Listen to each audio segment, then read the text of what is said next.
I was young, I was hungry, I was extremely ambitious. And at the end of the day, running a company is like running a family or running any kind of organization. People come and people go. Most companies stay and develop. And you are winning together or you are losing together. You need to have dreams. I believe in having dreams. The dream to change the world, that small world that you can influence, but that one I own. That competition never sleeps. Be paranoid. The secret behind success is... Welcome to Sports and Outdoor Mentors. In this episode, I chat with Juan Vargues, the president and CEO of the Dometic Group. Dometic is a business that spans three sectors: outdoor, home, and professional. One is leading the transformation from an industrial business to an outdoor lifestyle brand. Dometic employs more than 8,000 people around the world, is sold in more than 100 countries, and in 2022 generated sales in excess of 2.5 billion euros.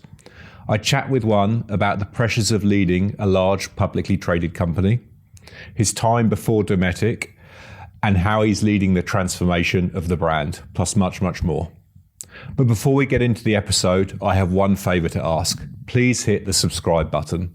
This helps us to continue to grow the channel, elevate the content, and keep bringing you great insights from other amazing leaders from the sports and outdoor industry. Thanks for your support and enjoy the episode. Juan, today you're leading a business with over 8,000 employees, present in over 100 countries around the world. You also sit on the board of an investment business. When you look back and reflect on your life today, what are the key moments that kind of led you where you are today? I believe that there are three steps. First step is obviously meeting my wife when we were very, very young and taking the decision after my military service to move to Sweden. Either she moved or I moved. I guess that I am the more adventurous of the two of us. So I moved. So that's the first one. And all of a sudden realizing that you're in a new country with a new language and you are starting with two empty hands. So that's perhaps the first step. Second step is after spending 9 years of my life in manufacturing, learning manufacturing, I decided to meet the customer.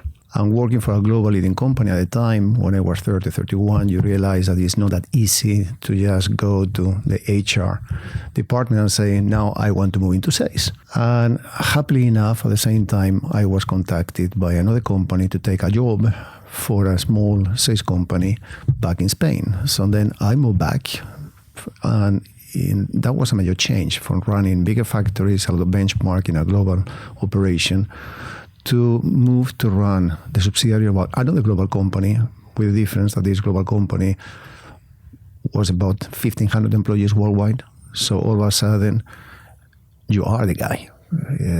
When you are the GM of a smaller sales company, you are the GM formally. But at the same time, you are sales manager and you are service manager and you are loading trucks and you are unloading trucks and you are meeting customers, taking service calls. So that was a fantastic journey where I really realized the power of growth. In a public company, everything is about earnings per share, is about EBITDA, is about cash flow. There's nothing that will get people motivated. Growth, you don't need to talk about growth. Growth is in the walls in a company. So people realize most of the time that they are not working for you, or you realize that people are not working for you, they are not working for the company, they are working to create their own future. So that's perhaps the second step, the value of growth for your colleagues, your co-workers. And then I guess the third step is really moving from running factories first, then becoming really a general manager for a smaller company. And then I started with Spain, then Portugal, Iberia, and then Southern Europe, moving back to Sweden to run European operations. So that was the third major step. And of course, once you have managed Europe for a number of years, running the globe is not very difficult. The most complexity you always have in Europe. We have our history. So I guess that those are the three major steps in my career.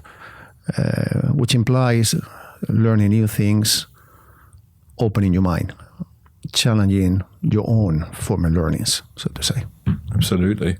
Wow, what a journey. So I didn't realize that you were in military service. So is there anything that you take away from that you think has been relevant throughout your career that you've been able to you learned then and implement later on? I think so. I think that there is a word in the military that sometimes in business doesn't sound very good, which is discipline. Sure. Discipline has, to some extent, a negative clang, while in reality it's about training, and training, which means that when something happens, something unexpected happens, you will be able to deal with that. Absolutely. So I believe that in the military is a lot about processes, a lot about training, but the entire purpose is to be able to react on the unexpected. So that's something I brought with me without any kind of doubts. Absolutely. No, I think, yeah, you're right. It's strange how discipline has almost become a negative connotation, but I think the reality is, maybe I'm too broad, but to be without discipline, I think it's tough to be successful in anything that you do, actually, whether it's personal or professional. You need some level of discipline. Without any kind of doubts, to me, discipline means training, being prepared. It means to really do what is expected from your colleagues, from the environment. To me, it has never been negative. I take it from a positive perspective.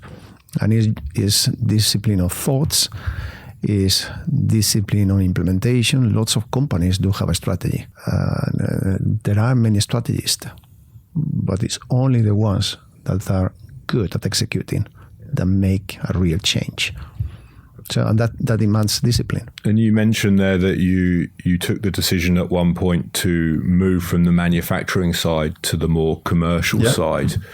When you took that transition, what were the challenges that you faced in those early days, months, and maybe years of that transition? It was really a transition on purpose.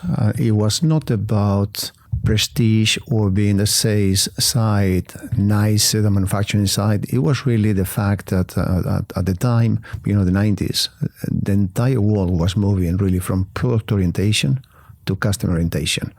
And I remember in my former company, we had a tagline, the customer in the center. And we were facing a lot of problems, meaning that we had a lot of stress.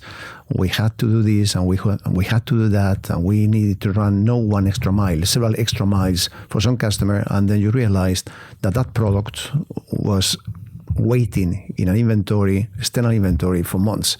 So I really wanted to understand, are customers so complicated, or is it our own organizations? And what can I learn so I can influence my own organization later on?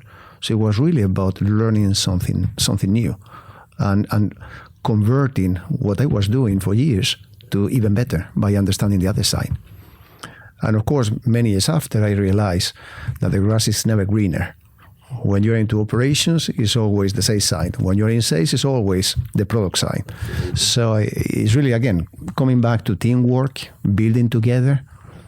I believe the more people we have that have experience in both fields, the better company we are going to build up, without any kind of doubts. It's a lot about understanding. If there's that level of understanding across different areas, that I think somehow stimulates or encourages more collaboration, which then leads to positive things. It is funny because in any kind of company where you have a sales and some kind of operations, you always have these kind of challenges, right? You always have this friction. No matter if we are talking about forecasting, what are we going to do next year? And what happens when the forecast is too optimistic or too pessimistic? And again, if you have been on the other side, you realize that it's not that easy. But if you have been doing something forever, you will underestimate the challenges on the other side. And at the end of the day, running a company is like running a family or running any kind of organization. You need to find the balance. And you are winning together or you are losing together. So to me, that's part of the learning, is that the broader you are, the more experience you have in different fields, the better judgment you are going to make. So you initially studied mechanical engineering, and then I know later in your career you went back to do an executive MBA while you were working, if I understood. Yes. So that must have been tough to, going back to your previous point about the balance and doing both things at the same time. How did you manage that? Well, I guess that I have tons of energy, and of course that it took time. And at the time, my kids were not big, so they were. My daughter was no more than 2 years old, but at the same time, I got a lot of energy. I do believe that there is a difference when you do your MBA just after college, or you have a number of years in between. When you have a number of years in between, all of a sudden you have much more experience yourself. You have already tried a number of things, and you go back and really evaluate whether theories fit in practice or not. And you get, so to say, a new wave of knowledge that you will take it to the next level in practice. So to me, it was very, very useful. And of course, you have a lot of time for reflection, own reflection. To me, the MBA was on one side, obviously, to get some more fundamental knowledge in a number of areas. But it was most of it to have time for yourself, reflecting about your own leadership and how you could take your own leadership to the next level in practice, as I was running an European business at the same time. So, I mean, change management, all of a sudden, we were, even at the time, transforming that company. We were changing business models. So now I could really evaluate these fantastic theories in practice. How do you run it? And how will people react? I learned to take one step back as well. That sometimes it is not whether the vision is great or not. It is, are people running at your pace? Or do you need to wait, stop and wait for a while? Are we cascading down the strategy? Is the strategy real? Or is it a corporate strategy? And then you have the reality. Keep in mind, I was not born in a headquarter. Yes. I spent a lot of years in the field. Yes. And I know all of the headquarter and, the strategy and the reality. How many times have you heard, well, no, that's very good and it's very, very good idea. But, it doesn't fit us. We are so different. Yes. Well, I heard it and experienced it because I also started actually when I joined Columbia Sportswear. I spent 13 years in regional, and then when I went to Salomon, I was in global roles. Yeah. And so I've definitely witnessed both sides, as have you. No doubt. But I think to your point on the first question, having those two perspectives can only make you hopefully better actually addressing either side. Right. When you are in the central point, all of a sudden you see all these differences that on one side, customers, we have many international customers, they view one company, right? And they are expecting to be treated as one company. But you have different approaches in different countries, you will not serve them in the way they are expecting. So, but when you are running your own business, of course, you try to do the best for your own local business. So it's how do you prevent sub-optimization? And it's easy to optimize in your own area, but at the same time, you are sub-optimizing for the group, or the other way around. Yeah. You are trying to optimize for the group, but you are missing the fact that you are competing with local players, having different conditions. And how do you find the balance in between? So how do you find a balance? It's a good question. Listening, judging, forming your own opinions. I believe that's perhaps one of the most underestimated areas in business. You tend to spend 80% of your time listening to your peers, to your colleagues, to your organizations. But no matter if you have 10% market share or 50% market share, there is a part of the market that you don't know. And of course, part of that learning I do through acquisitions, meeting customers, meeting competitors, understanding competition, understanding the former competitors, but also the potential new competitors. And then, of course, listening to your organization. And out of that, all that listening, you form your own opinion. Yes. So I think it's very much about observing, looking at trends, but also listening to your competitors. I think that's a very, very important part of it. It's very, very seldom that you are doing everything right and your competitors are doing everything wrong. Yeah. Learn as much as you can. Be curious. Be paranoid. Yeah. Okay. Interesting. Yeah, I'd be curious. Definitely kind of heard that approach before for sure. But the paranoid, I quite like that. It kind of puts a different perspective and importance on it. It's about, how many companies do we or did we know yesterday that are gone, totally gone, and they were market leaders, right? Yeah. They simply forgot that competition never sleeps. Yes. And it's not always, it's very, very seldom that disruption is coming from today's competition. Disruption is normally coming from new players. People not having history, right? Not needing to consider all these if and buts that we have in an existing industry. They are coming from outside, other reference points. So to me, being paranoid is really about lifting your own bar all the time. Yeah. Because if you don't do it, somebody else is going to do it. Absolutely. So that's to me, that's the driver. And that's why I really love and enjoy to drive these kind of transformation journeys, because it's taking good companies in good industries to a different level. Yes. Or consolidating industries and forming a new industry. Yes. Yeah. I really like that. I'm going to make a mental note of that. That's great. You mentioned there when you were doing your MBA that one of the observations was that you felt that it was somehow enabling you to evolve your own approach to leadership. So when you look back maybe over your career, how would you say your approach to leadership has evolved? But to me, it's crystal clear. I mean, I was young, I was hungry, I was extremely ambitious, and I believe that I am a pretty fast thinker. But you also need to consider, and of course, when you are 30, 35, it's not always that you reflect about the rest. You are normally reflecting on yourself, your own career, you are very much in yourself.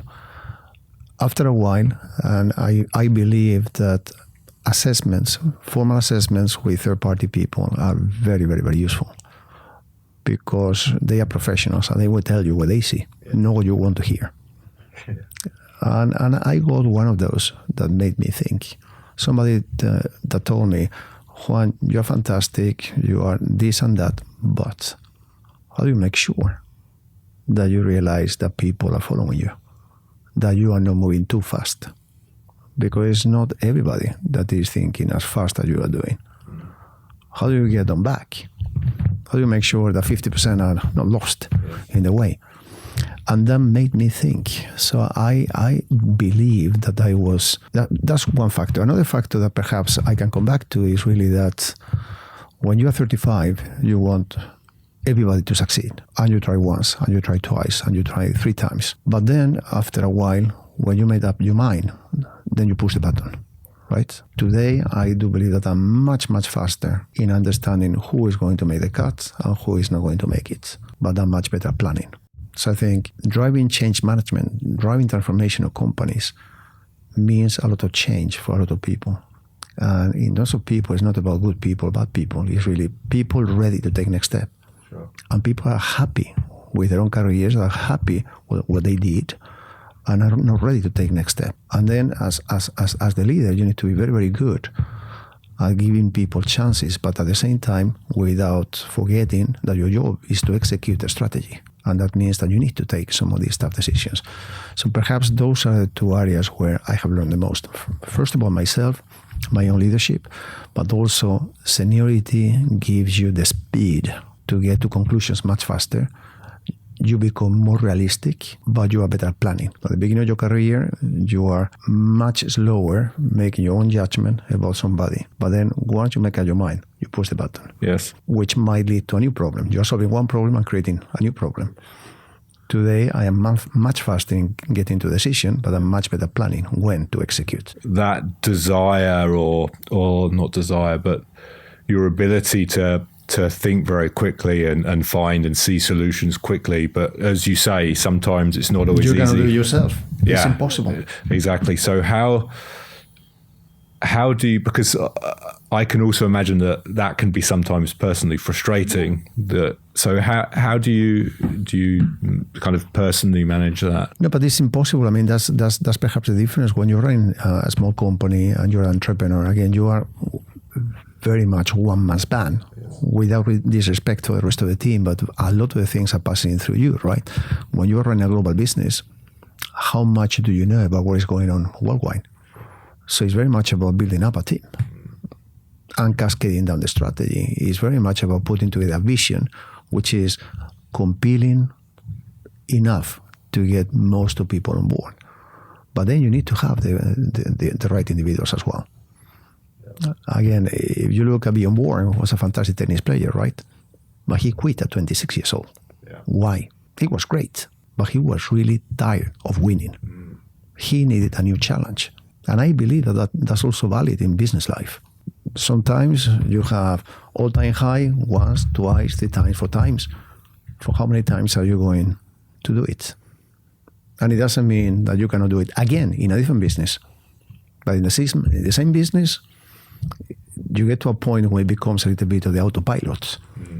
And when you're running on the autopilot, then you are not paranoid enough. Yes. Yeah, absolutely.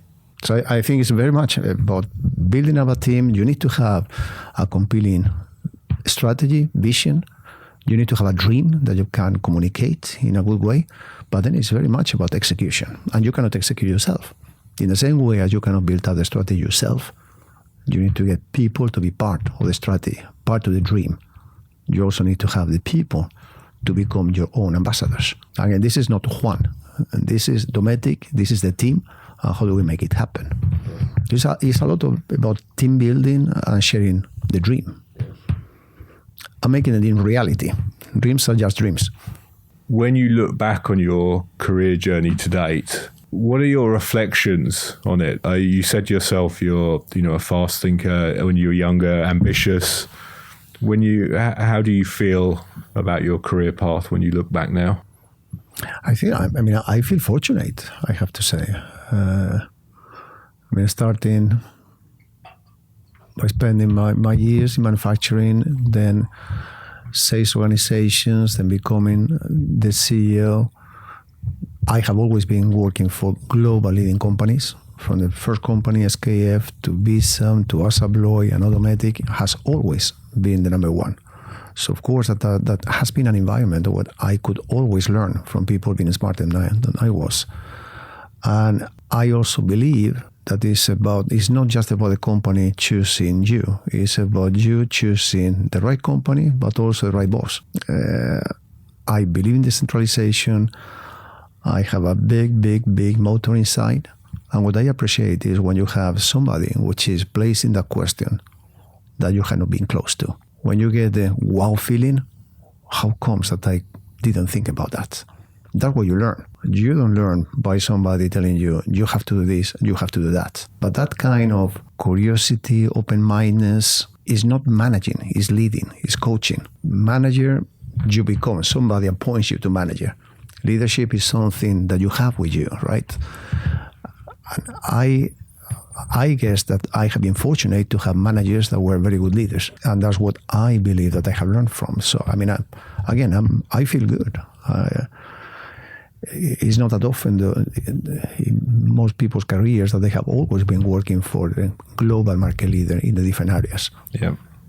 And developing the business, I have been fortunate enough to run a number of transformation journeys, and that's the environment I really enjoy. When on one side you need to have the growth, a good company, good positions, but needs to change skin, needs to become something else. At the same time as you need to industrialize, you need to work on the efficiencies.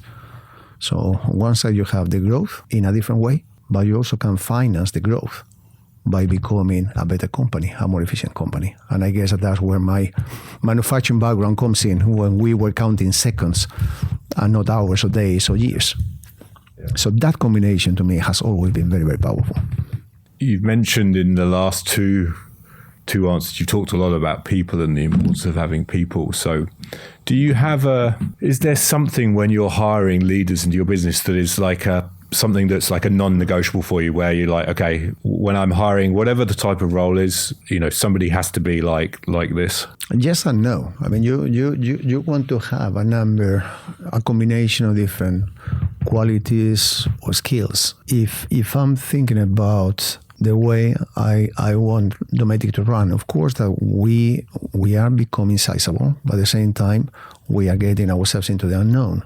So that means that I like entrepreneurial profiles. If you are coming from a company being 100 years in business, the risk is that all the processes are already in place, right? If you are coming from a business where you have been doing more or less the same kind of changes, transformational changes that we are doing, you will feel self-confident. You have already been exposed to that.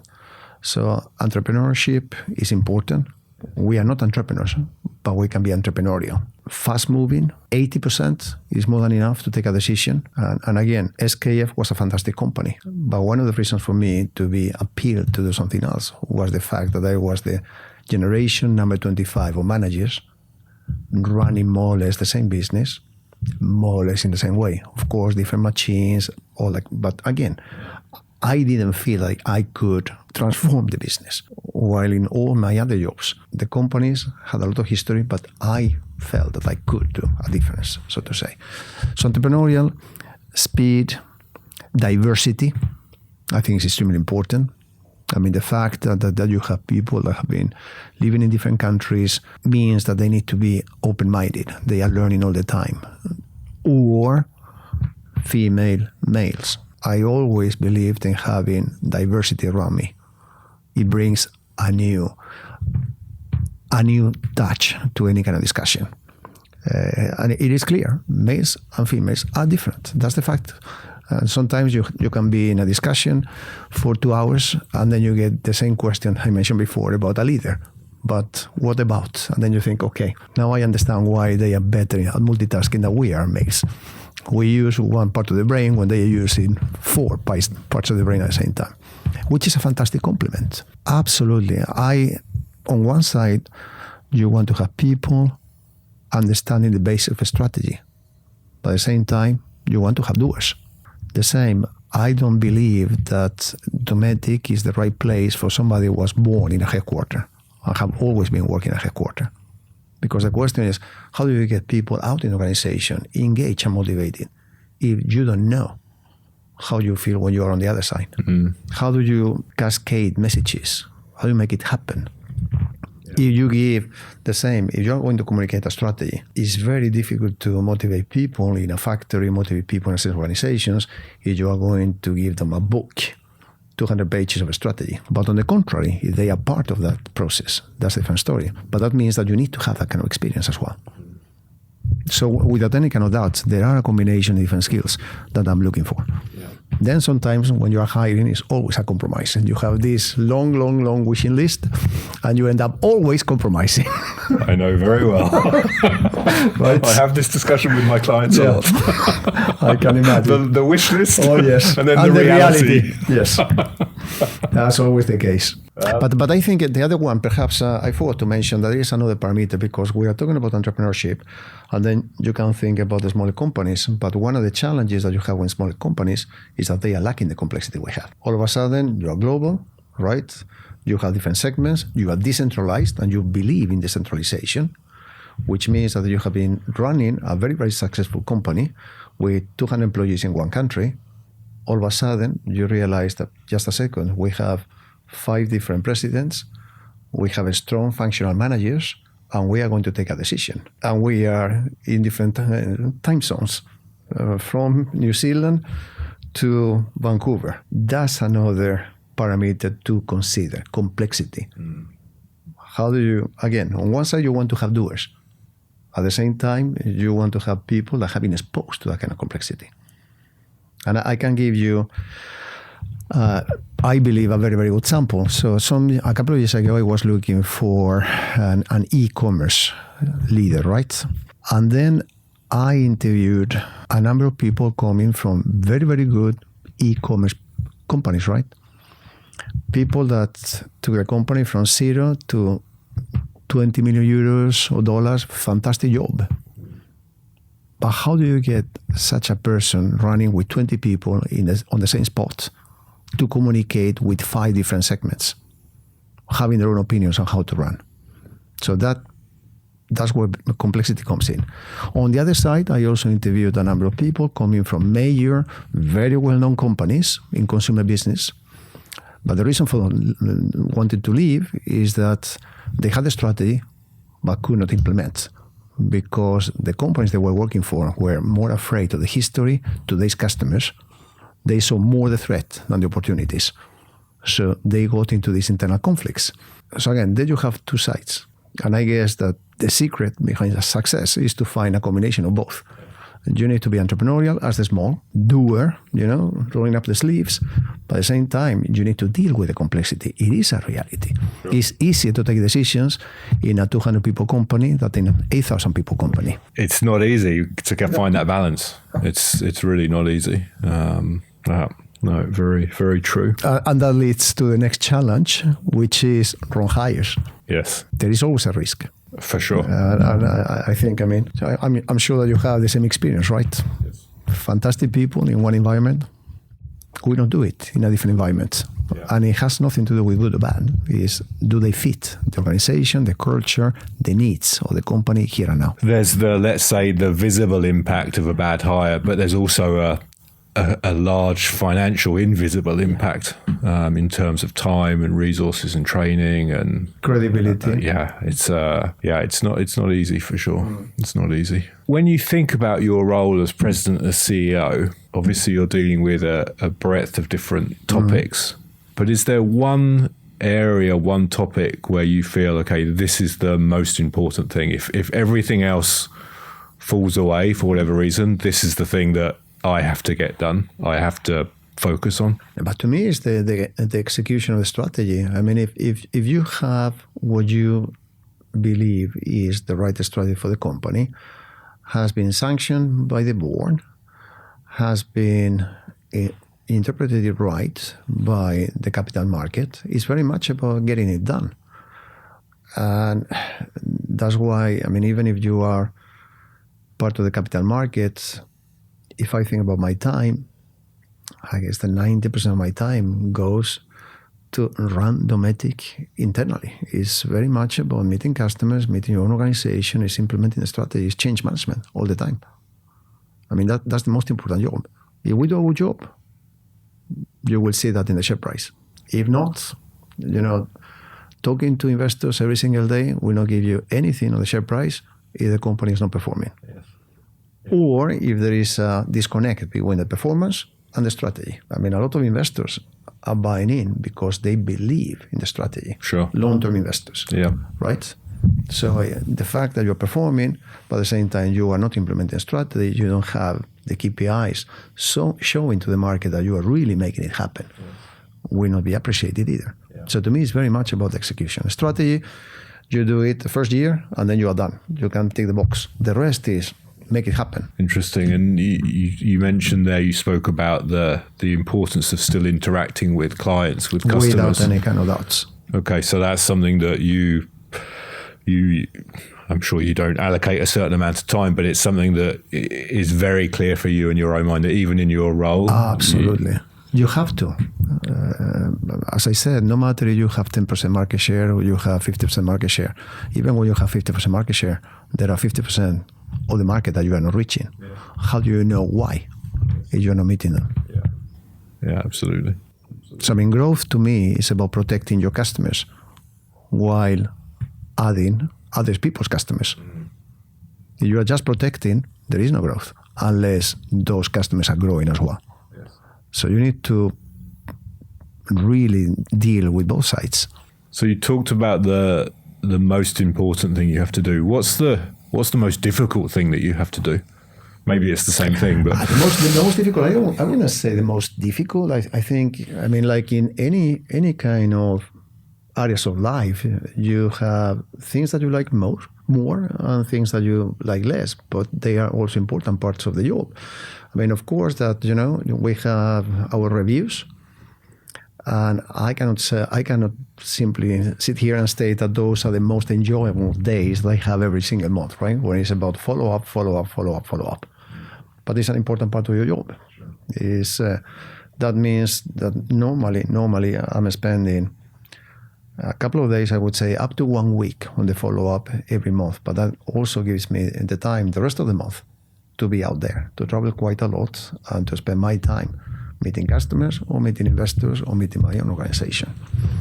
So the follow-up, you need to do it. It's a must-do. And are you talking about kind of business review follow-up or, okay. Yes. Okay, yeah. But you have the typical financial reviews, but then you are talking about product development, you are talking about the sales, you are talking about the strategy implementation. So all these follow-ups, what you think that normally it should happen automatically, right? Yeah. But that's part of the process. The discipline exactly will not be there if you don't follow up. Yeah, that's exactly what I was thinking. I think it goes back to that discipline and because, we do need to follow these things. That's why we have KPIs. And, if you're not following them, then you don't know when the train comes off the track. Correct. Yeah. So you mentioned, we talked a little bit before, you have a Swedish wife and you mentioned you have kids. And as I mentioned earlier on, you obviously have this role and you sit on another board. Yeah. What's the word? Are there any non-negotiable things for you that you have to do to maintain a good balance between all of those different pools of your time? I mean, I spend most of my life working, and when I'm not working, it's very much about my family, indeed. And they always stood up for me, for I wouldn't say my career, our career, because this is not Juan's job, this is the entire family's job, I would say, especially my wife. And then I need to have some time for myself. Again, I am a public person. I'm hanging on the phone, on Teams, or on Zoom, kind of 8 hours every day, and then you have all the other meetings besides. So I need at least 4 to 5 hours every weekend, which is for myself. Yeah. And that's when I pick up my running shoes, go out and run. Right. It takes 2 hours on Saturday and 2 hours on Sunday. And if for some reason I will need to travel, or for some reason my dear wife has invited us somewhere, then I don't feel good because I need those 2 hours. Yeah. So that's my own time. Because it's not just about the running, your brain is somewhere else. For sure. All of a sudden, you move yourself into what you have not done this week, or you move yourself into what we should be doing instead. So it's funny, it's really when I'm running or when I'm sitting on a flight, on a long haul. Yeah. I guess that I have been working globally for 30 years. I will not lie to you if I say that I have seen max 10 movies when sitting on long-haul flights. Yeah. That's where I move myself into the future. Okay. But then when I'm running during the weekends, those are the two opportunities when you disconnect from the day-to-day, when you disconnect from what happened last week, and you move yourself into, I'm not really happy with that. Yeah. Yeah. Or we should be doing again. Then I become the paranoid again. How do we take it to the next level? Interesting. So actually the running it's almost more of of course it's physical exercise, but it's more a mental exercise. Oh yes. Okay. Oh yes. Yeah. It's both, because of course you feel really good. Yes. When you have done it. Yeah. Even if it's windy in Sweden and it's cold winter time. Yeah. But it's extremely useful, both for your body and for your mind. So when you look back over your career, and this is always a difficult question, but what would you consider to be your biggest failure or biggest disappointment, and how did you personally kind of recover from that? Maybe it was a 4-hour run that weekend.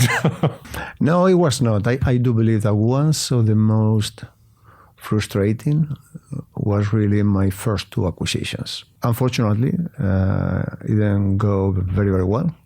We neither one or the other. 2 British companies, by the way. Yeah. I'm trying not to take that personally. No. But it was not about the company. It was really, I listened far too much to the gurus. Those were my first 2 acquisitions. And I read too much. I listened too much to everybody telling me, you have to do this, you have to do that, you have to be careful. You are sitting on earnout, think if. So, and that was a fantastic discovery trip, right? Because, again, it was the first time. And I was working for a very, very, very acquisitive company. Okay. But again, instead of trusting my guts, I listened too much. And I mean, the reason for failing is obviously that when you're acquiring a smaller company, normally the entrepreneur is spending 6 to 9 months preparing the sale, right? And you have your advisors and you are answering a lot of silly questions as you are really preparing the company for sale. Yeah. Then you sign the deal and then you have the new owner. And the first thing, obviously, as new owner is that you need to work on the numbers. You need to start reporting the numbers, which takes a lot of time.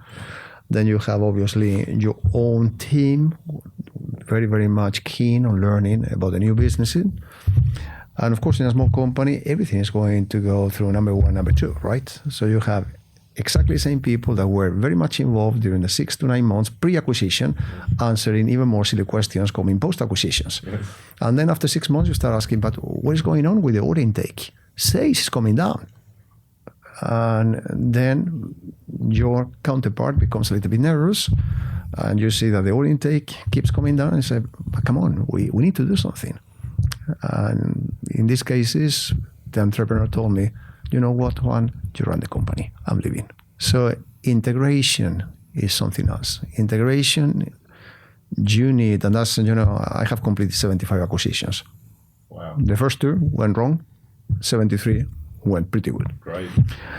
And of course, what was the learning? The learning is that every single company has a so-called playbook on how to integrate companies. The problem is that there are not 2 companies that are the same. It's very much about people. No matter how good you are running or how well you are running a DD, a due diligence, in a scale 1 to 10, even if you are running the best due diligence in the world, perhaps you are on a scale 1 or 3. Yeah. If you are acquiring a small company, you are meeting the entrepreneur himself, and sometimes, if you are lucky, you might be meeting as well the financial manager. Yeah. All the rest, you are dealing with the advisors. Yeah. So how do you know how the company is behind the entrepreneur? And that's what I missed. I couldn't evaluate the level of the management behind number 1, number 2, and how they would cope with the changes. Yes. That's what I learned. That was my own learning. Okay.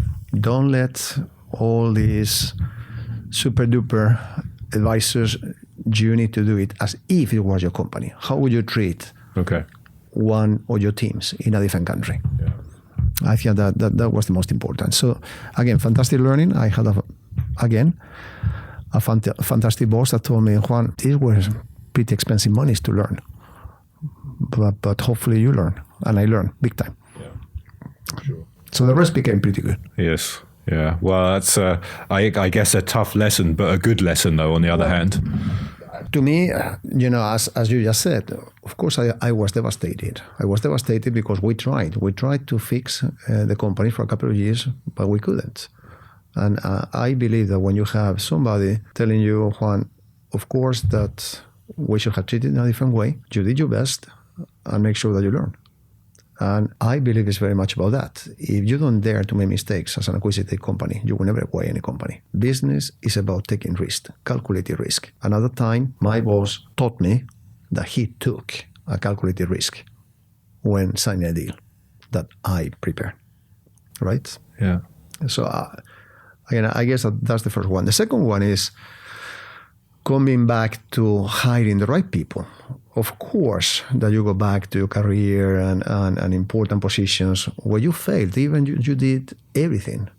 You did assessment and you had all the experts. You had your own people interviewing. Still, it went wrong. And that one, I'm still learning. I guess that's part of the business. Yeah.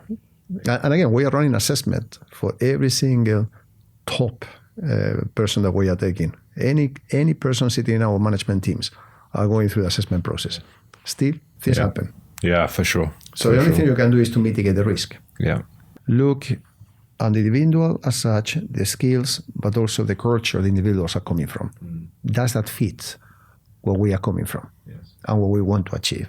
Have you ever worked with a mentor or a coach over your career? No, not really. And I guess, of course, that I thought a couple of times, this is not a new concept that has been there for 25 or 30 years. But the reality is that I guess I have been coached or led by my bosses. Yeah.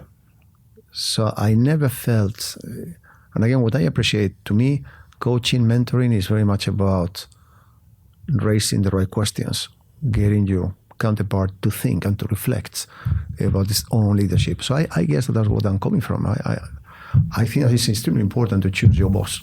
Yes. Yeah, for sure. It's a two-way journey. Absolutely. I agree. And if you have the right boss, yeah. you will grow as a leader yourself.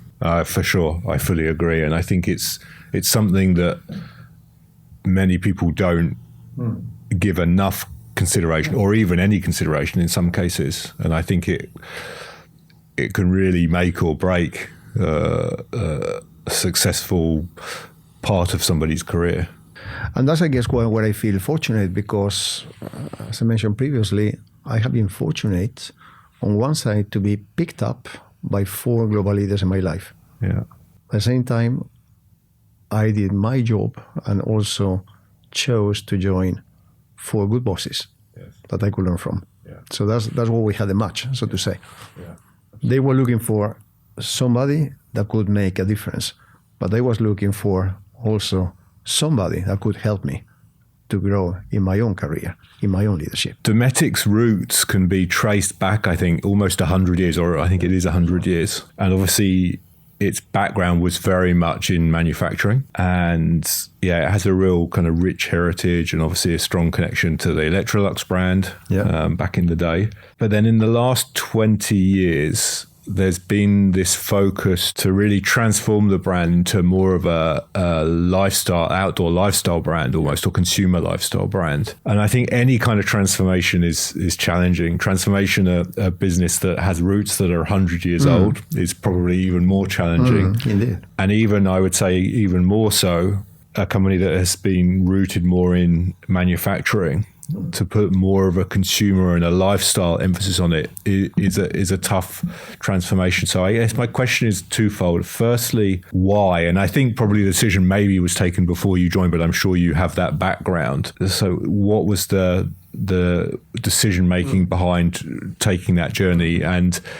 And in your, 5 years since you've been with the business, what have the challenges been, but also what are the things that you're really proud of that has been achieved over that time? Sorry, that's lots of questions. No. But I mean, is really the question, I would say. I mean, first of all, that what appealed to me. I didn't move to run the old Dometic. I moved to transform the old Dometic into an even better Dometic, to really transform a good Dometic, global market leader, having very strong positions.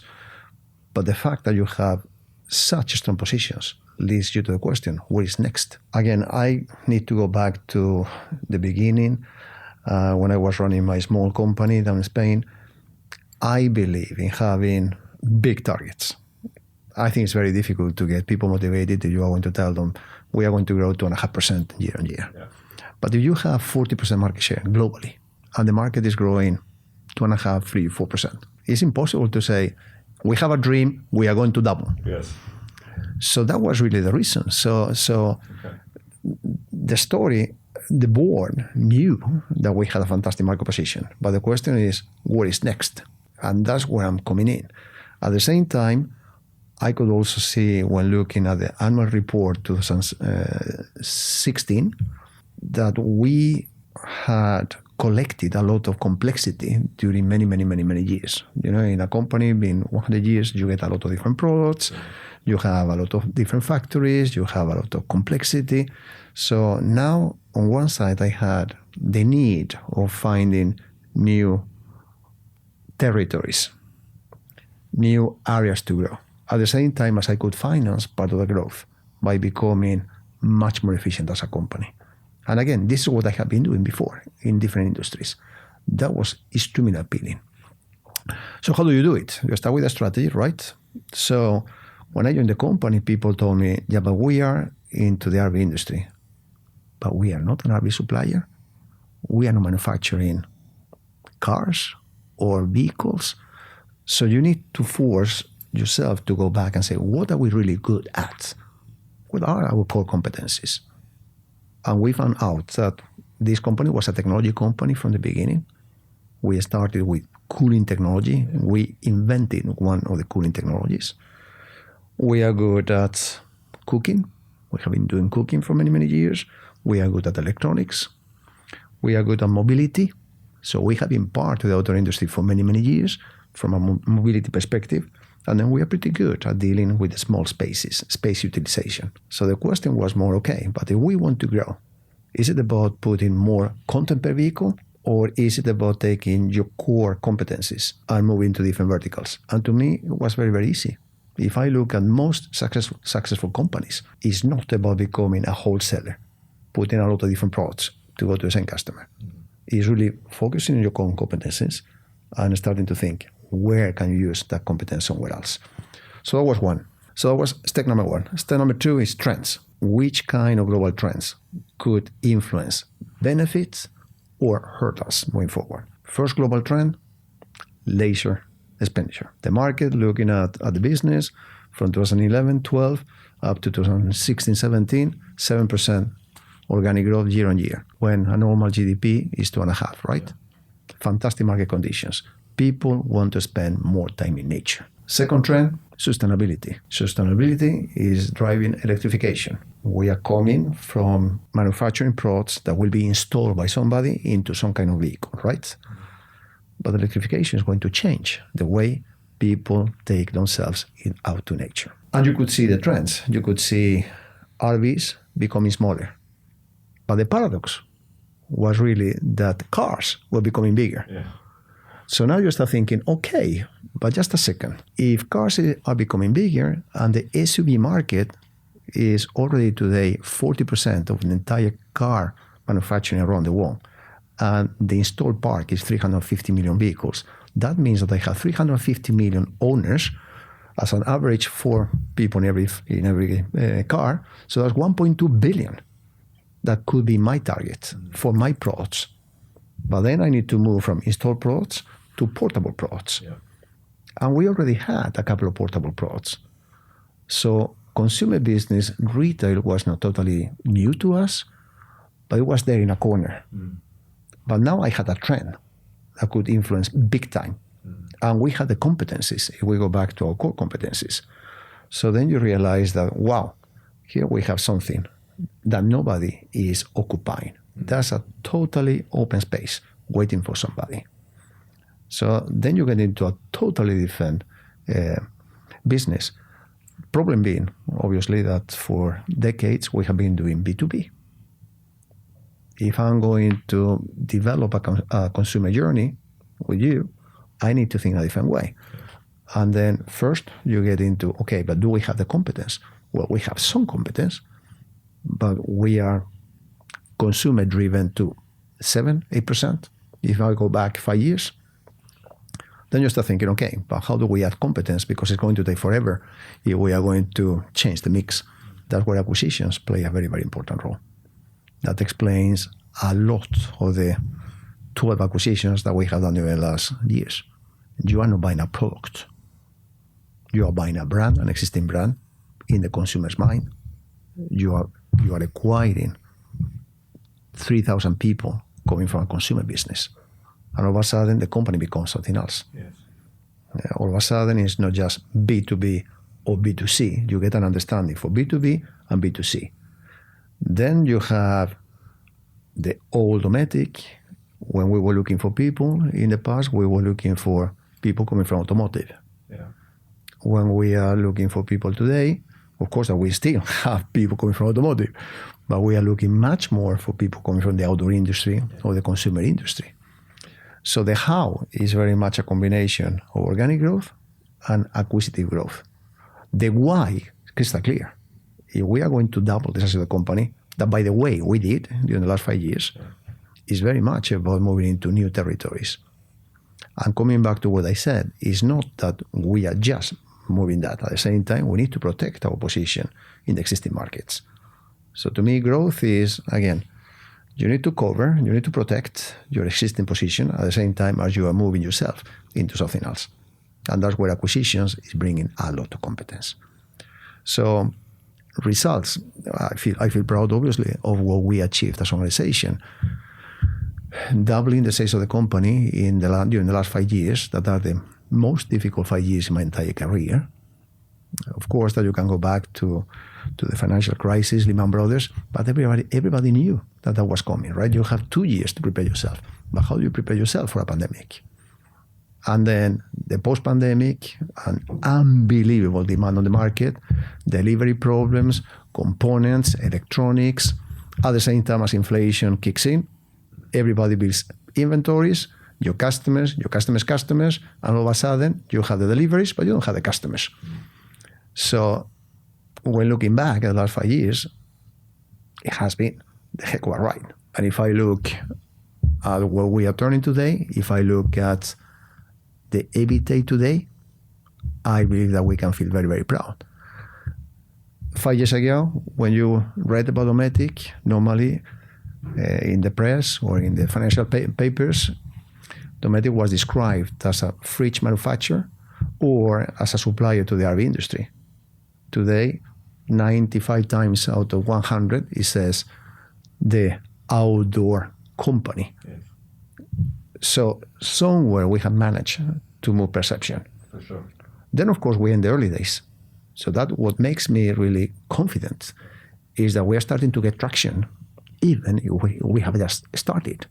I mean, you think about many other companies in the outdoor industry, they have been doing outdoor for 25, 30 years. The perception has been there from the beginning. We are taking a very old company and becoming something else in a very short period of time.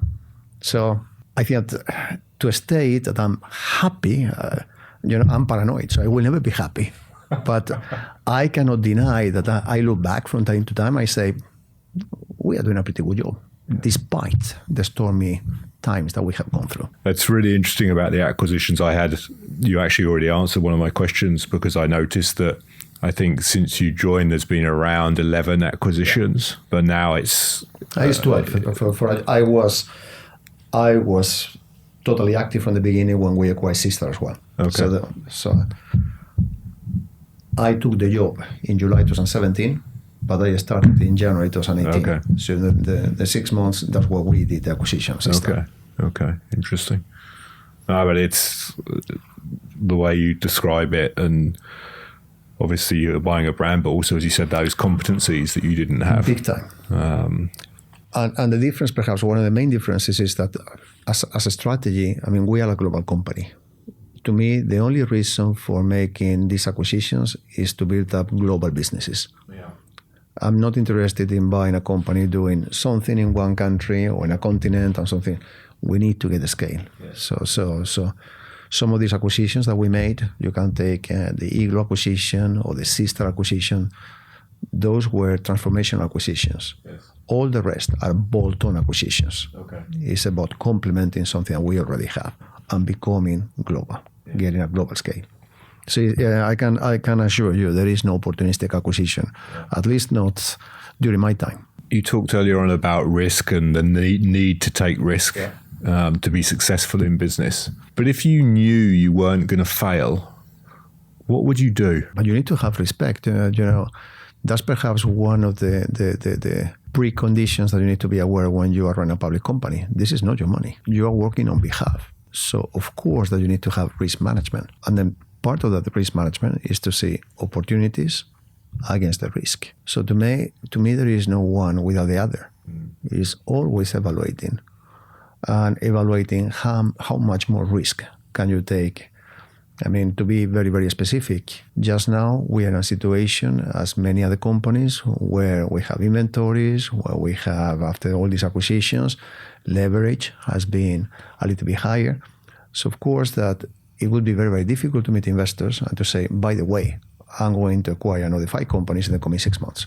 Would that make sense from a long-term strategy perspective, absolutely. Yeah.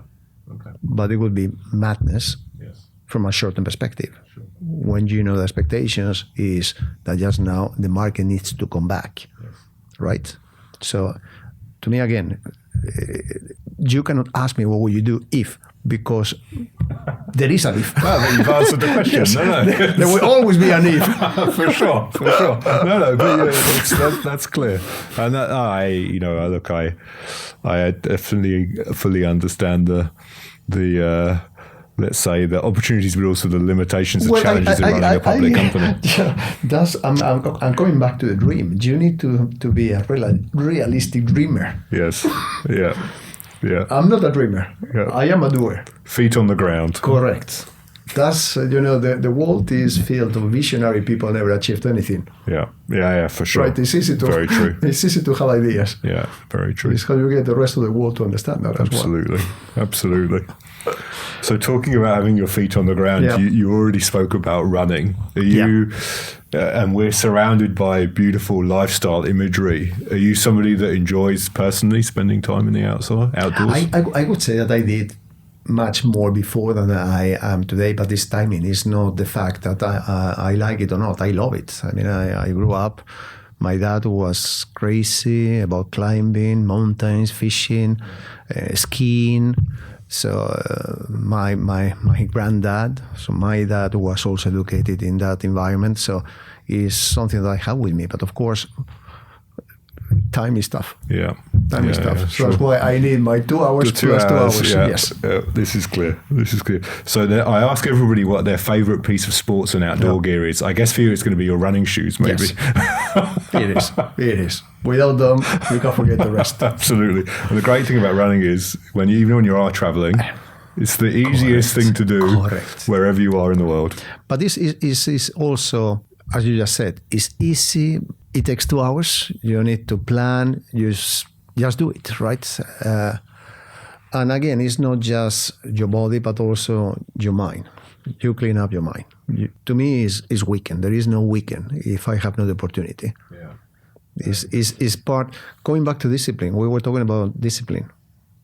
I believe when you have such a life as I have, traveling a lot of happening every single day, you need to have some reference points. I guess that becomes a reference point, like having dinner with my wife Friday evening.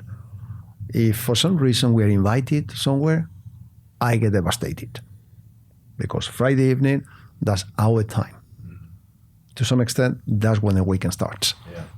It doesn't start with friends. It doesn't start with third parties. It starts with my wife, trying to, wind down what you have done during the week. Yes. Yeah. It sounds like we're quite similar. I have this challenge with my wife sometimes as well. Me too. She wants to have friends around, and I'm like, Saturday is okay, no Friday. Yeah, exactly.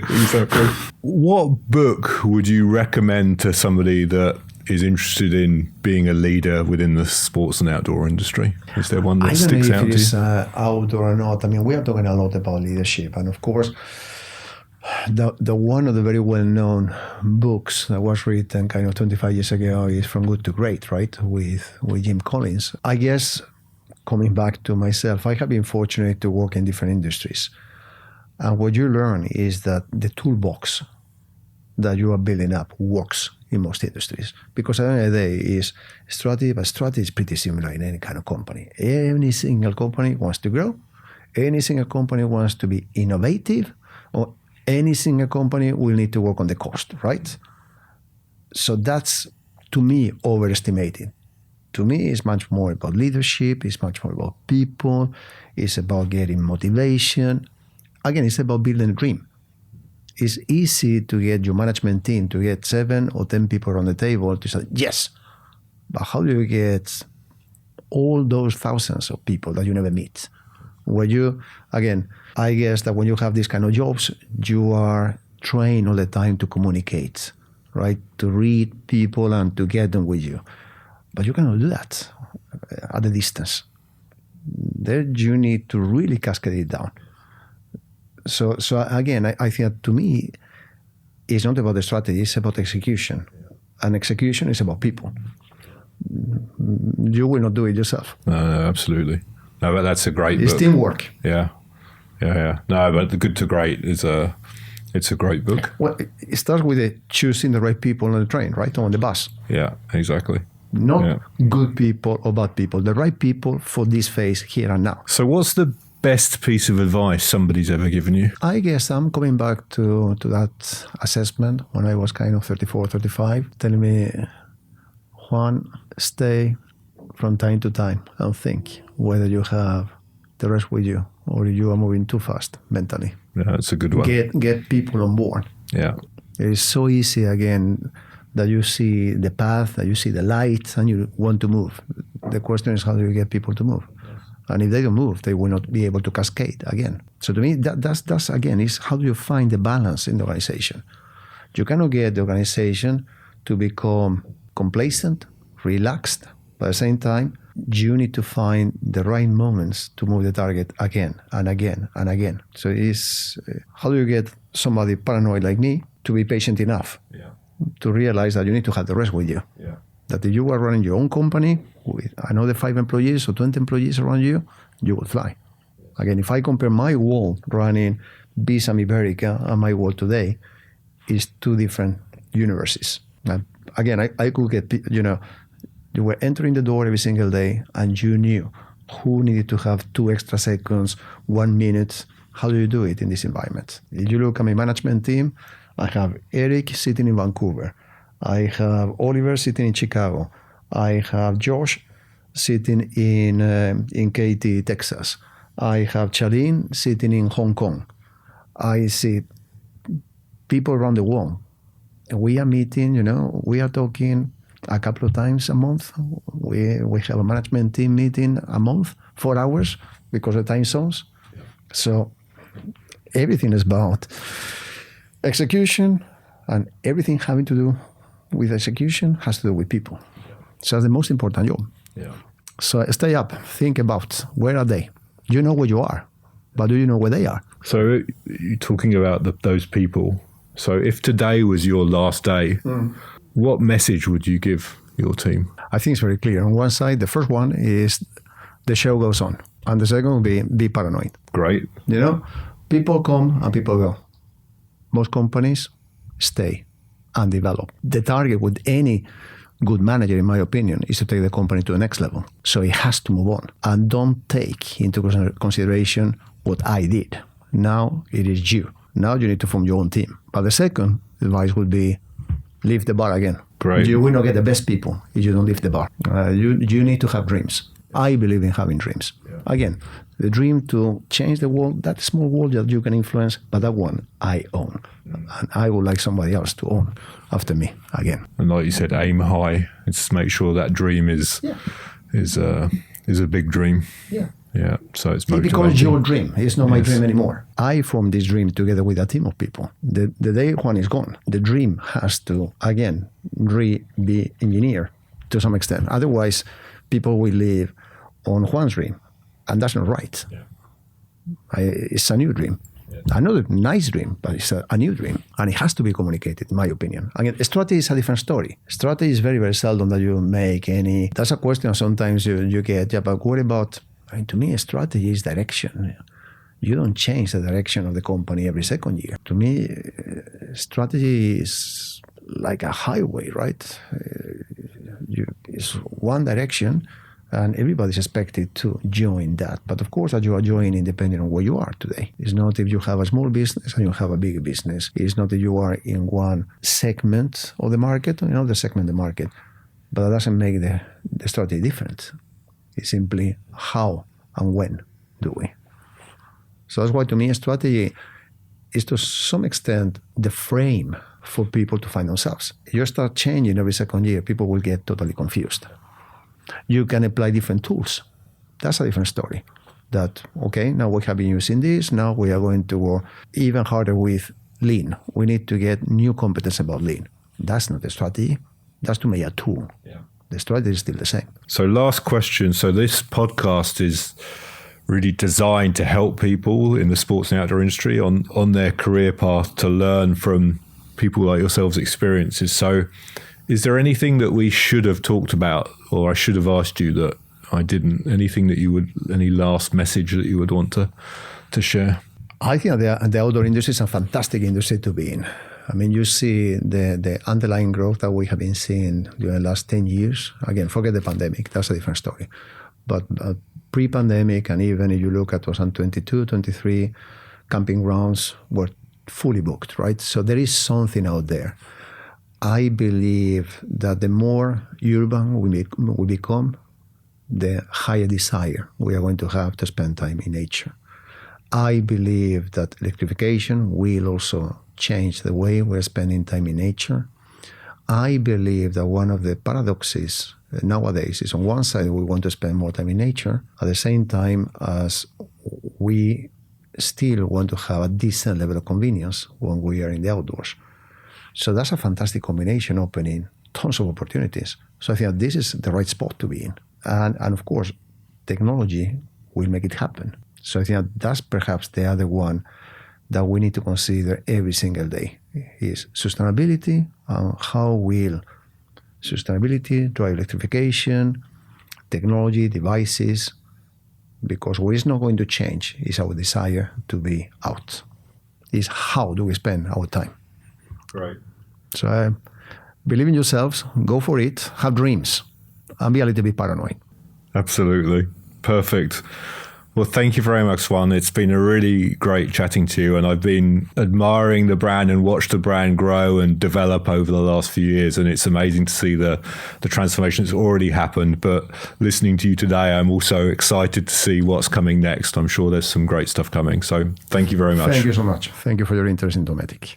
I hope you enjoyed the episode as much as I did.